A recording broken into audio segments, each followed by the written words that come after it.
Good morning from Panhandle Outdoors with Winston Chester. Panhandle Outdoors, your source for fishing, hunting, and information for folks who enjoy the great outdoors. Now sit back, relax. It's Panhandle Outdoors. Good morning, folks. Welcome to Panhandle Outdoors. I'm Winston Chester. Glad you're here this Friday morning. We got a big show lined up. The first weather, it looks like rain. They call for 80%, but a lot of folks getting rain. Started last night. It's going to get on through about lunchtime, hopefully. So the afternoon should be really, really nice. So high today be 65, low will be 53. So it's not going to be cold, but it's going to be wet. So the roads will be unsafe in spots. So always drive carefully in that rain. It's always important. A lot of accidents happen over the years in the rain. Water temperature stays at 63 degrees. Let's take a look at our river readings.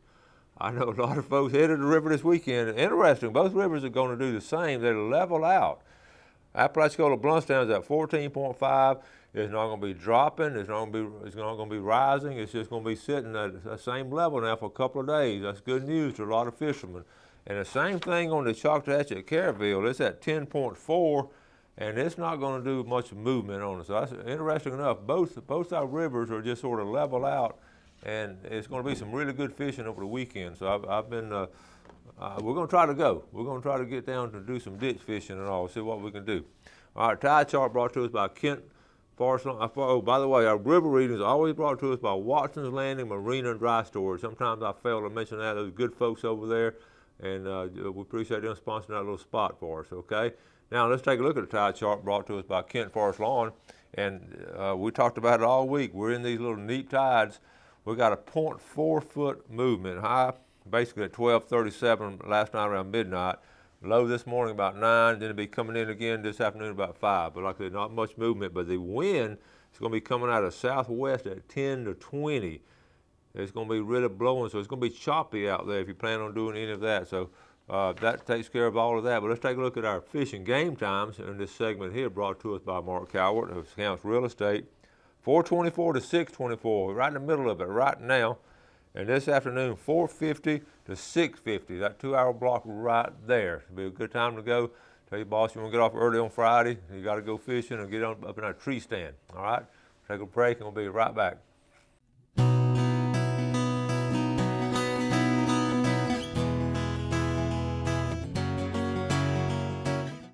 All right, welcome back. Glad you're with us. I'm always glad you're with us. I'm not just saying that. I appreciate all the info and all got the emails. First, let's look at a couple of pictures this Friday morning.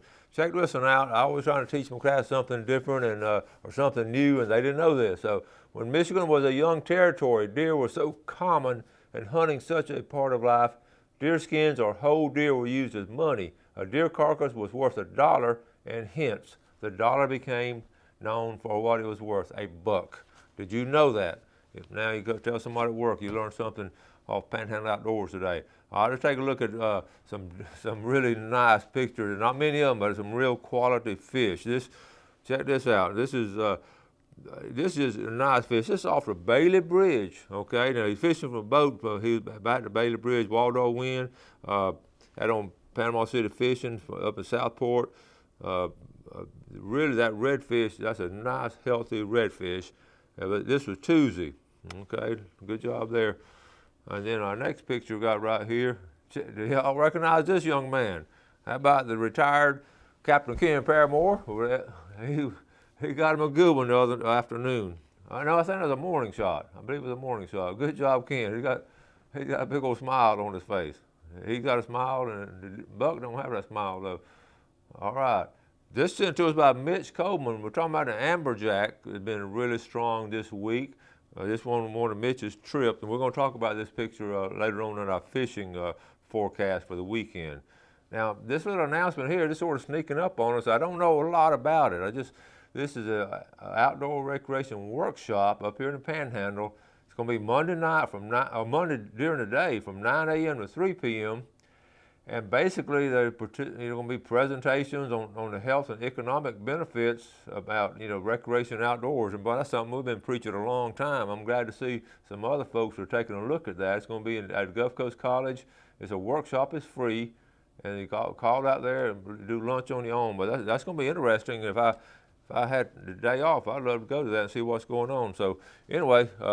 we'll just let you know about that this coming Monday. All right. Got an email here from C&G. Ronnie Groom said they do have Yeti Rambler cups. All right, they do have them. Everybody sold out at Christmas. They got some more at C&G if you think about getting some for birthdays or whatever, or any kind of holidays coming up.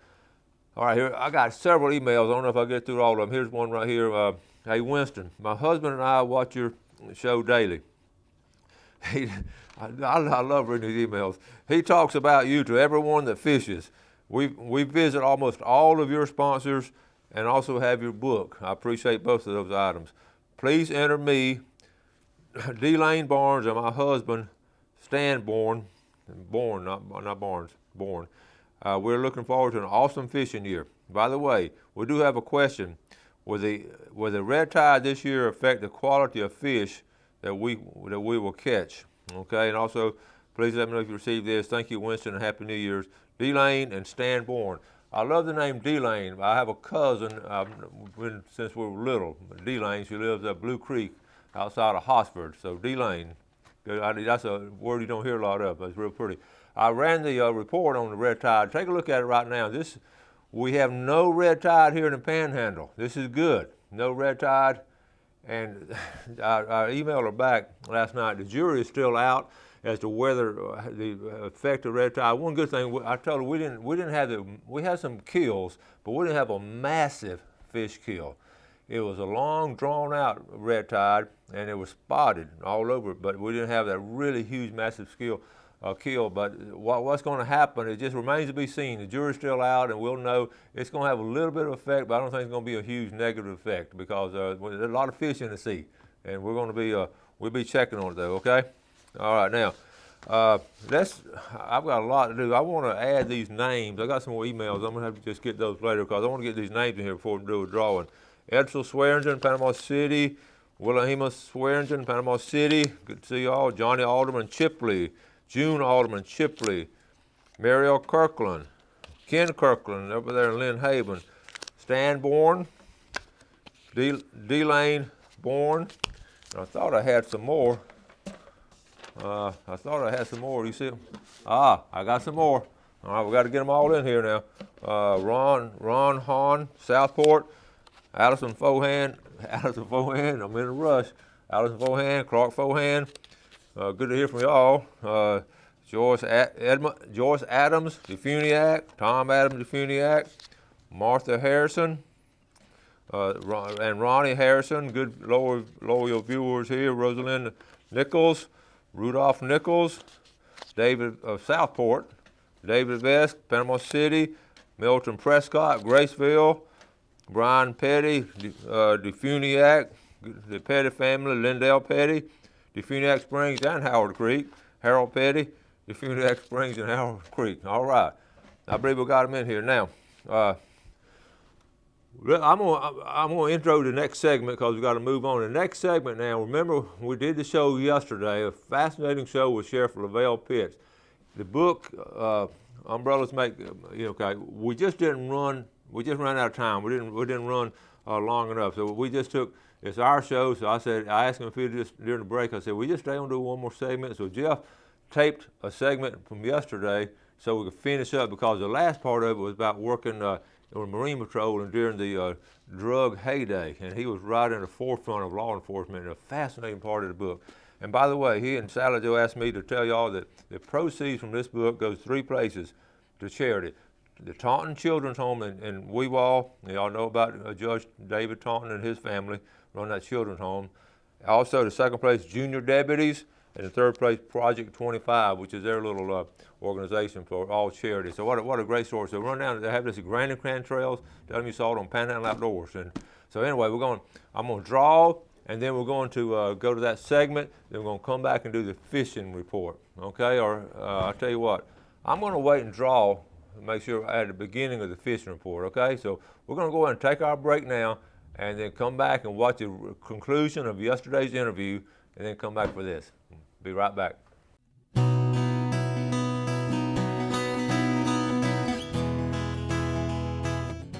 Okay, welcome back. Now this is a segment we did not get to finish yesterday with Lavelle Pitts. I've never done this before on any of my shows ever, over 2,000 shows, but so good. We're going to finish up one more little segment because so much more interesting stuff on umbrellas make poor parachutes. Lavelle Pitts.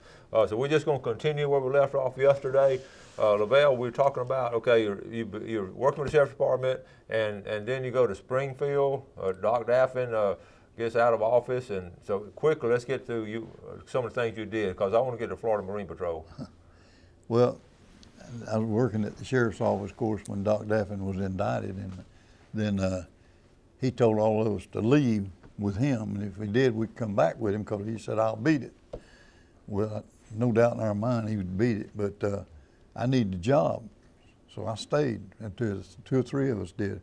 But I knew Doc was good as his word too. Mm-hmm. So when he won the election, the week before he took office, I resigned. Yeah. And he got mad, got on television, chewed me out on television, said he didn't want me to resign, he wanted to fire me. And so anyway, I ended up being chief of police in Springfield for several years, and for a few years. And Doc and I finally got it worked out, and finally he asked me to come back to work for him. But after working at Springfield, I went to the State Fire Marshal's office, and as a deputy state fire marshal from charge of Perry, Pensacola, and then had a terrible wreck. And after I got out of the hospital on that, I went to work with the Florida Sheriff's Bureau, which is FDLE, and worked with them for a good while. And then I come back to work with Doc Daffin.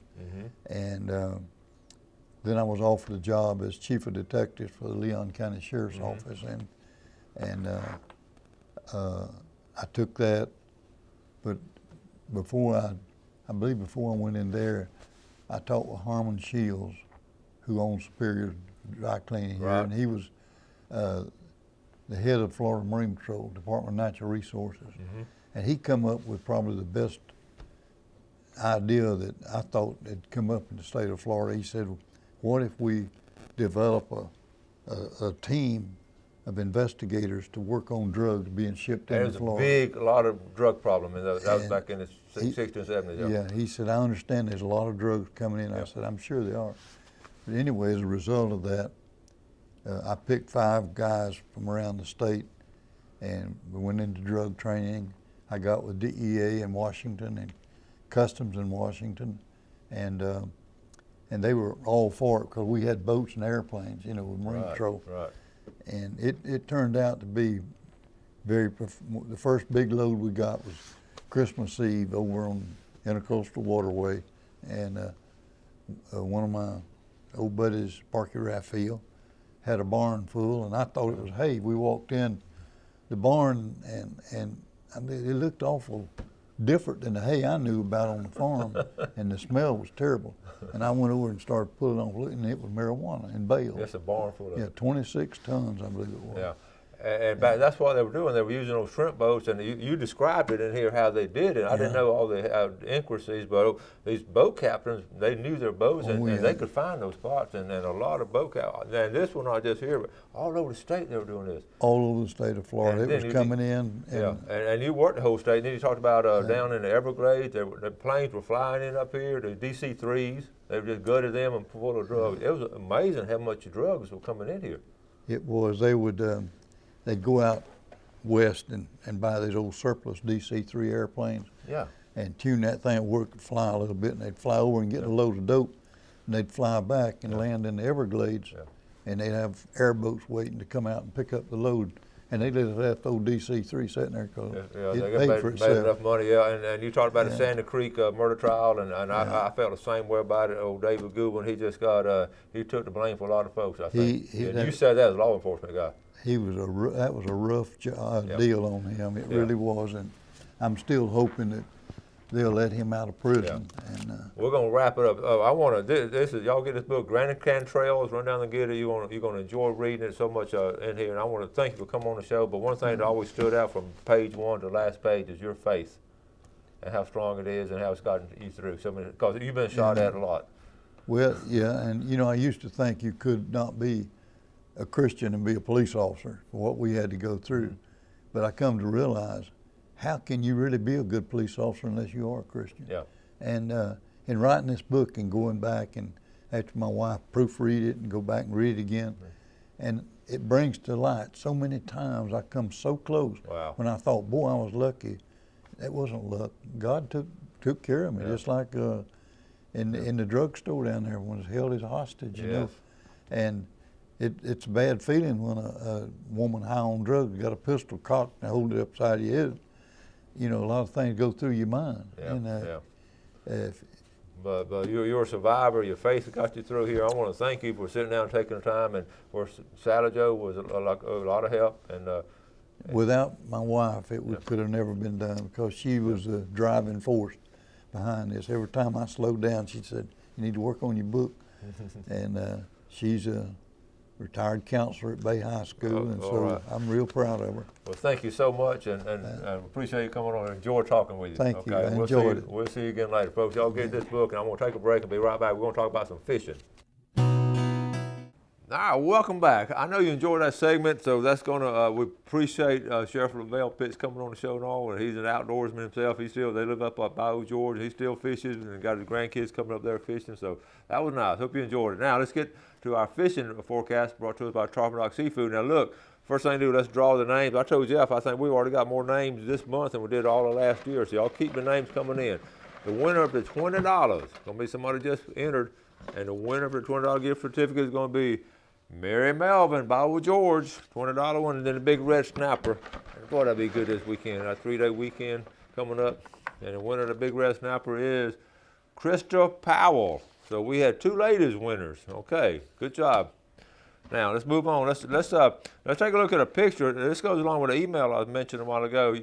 Remember the other day I got an email from a young man who had a canoe, and he asked about where to go bass fishing. I read it and told him it was Joey Hello, I believe that's how you pronounce it. But he went, he said, hey, I suggested several places, and he took up on my suggestion and said, hey, Winston, thank you for reading my email on the air. You made my day. On your recommendations, I went to Sandy Creek today. I caught a largemouth that was 17.5 inches, a good-sized brim, and 2 fish that looked like northern pike, but was a bit different. Okay, here's a nice bass he caught right here. And here's a pickerel pike he caught right here. It looks like a northern pike, but I tell y'all, Sandy Creek, and I'm glad you got to go there. Sandy Creek is a good place to go fishing. You go there with a canoe or whatever, but if you have a chance, check it out. Also, I mentioned Carter Track. Be sure to try to check out Carter Track. Now we'll go to our fishing report. I'm going to start on Mexico Beach. Mitch Coleman sent in a good report of Florida Days Adventures. He reports water temperatures are 61 degrees, so a little bit cooler over there, and no sign of red tide. So that goes along with what we've been talking about. No sign of red tide, and it is here, I've got to find us. We're right here. No sign of red tide. The sheep's head are holding on structure along the Bell Shoals Reef, and also they're eating live and fresh dead shrimp and fiddler crabs. Triggerfish on any structure. The triggerfish have been good these last 2 weeks here and in Mexico Beach. Triggerfish is strong, and what they're doing. They're where those pyramid, not the rubble, but around the pyramid reefs. Okay, anything you drop down there, they're hitting. You can get octopus that stays on best. That's a good bait. Also, then tip these with fish bites. We'll talk about those. Also, the AJs are holding strong. You saw some pictures of local AJs. They're a little bit deeper on larger structure. We call it 4 on vertical jigs, just jigging up down vertically. That's strong. Okay, flounder around the rubble piles in the carp body area has been strong. Okay, this is a good report. Use strip baits on the bottom and drift slowly. Remember, those flounder will be feeding right there on the bottom. Here's his tip of the day. A really good tip right here. Use box cutters on the triggerfish when cleaning and score the skin, and then fillet with a knife, and it'll be a lot easier. Those triggerfish are hard to clean. Okay, we've got a peer report here. This is from Bill Angevine. I mentioned the early part of the week. I'll go and just briefly go over it. It was slow. He's caught a couple of flounder, had a few pompano from time to time, and but lately it's been slow on the beach pier and the county pier. Here in Panama City, I would say, remember the triggerfish pictures we've been showing? The bull reds are still around the jetties out here. Some nice catches of that. Also, you saw the redfish at the bridges, and the sheephead. So that's going to be the big ones, the sheephead and the redfish. Now February is really the peak of the year for sheephead fishing, so get prepared. Also along the Apalachicola Bridge, the sheephead fishing is going to be strong. The Choctawhatchee, I've got the report here. The bay is still everywhere. Every report I've gotten is everything said it looks like chocolate water. The surf looks like chocolate. I had a guy ask me about last night about surf fishing. It's still all churned up.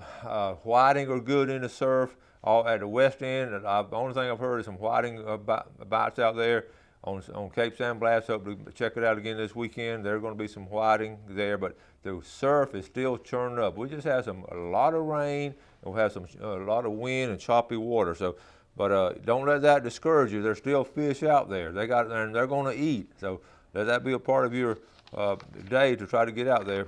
I also want to mention freshwater. We talked about the rivers, they're level off, and there's going to be some good river fishing. It's going to be high water, but the advantage of that hot water on the Choctawhatchee and Apalachicola, you can get back up in those sloughs now, and you're not going to worry about getting trapped with the water rushing out of there. So that's going to be good stuff.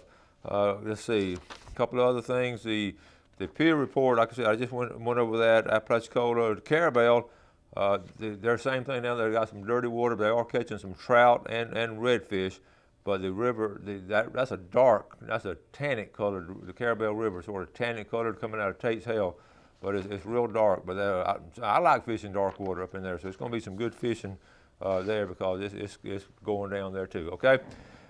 Check our website for this report, or tell your friends about it, tell your friends to watch us on YouTube. Jeff puts it on YouTube every day, and we appreciate the viewership. Got to wrap it up this week.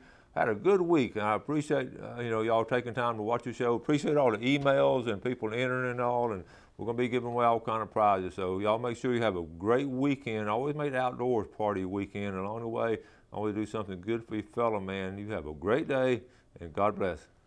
Thanks for joining us for Panhandle Outdoors with Winston Chester. Panhandle Outdoors features hunting, fishing, and other activities and information to help you enjoy the great outdoors. Join us next time for Panhandle Outdoors.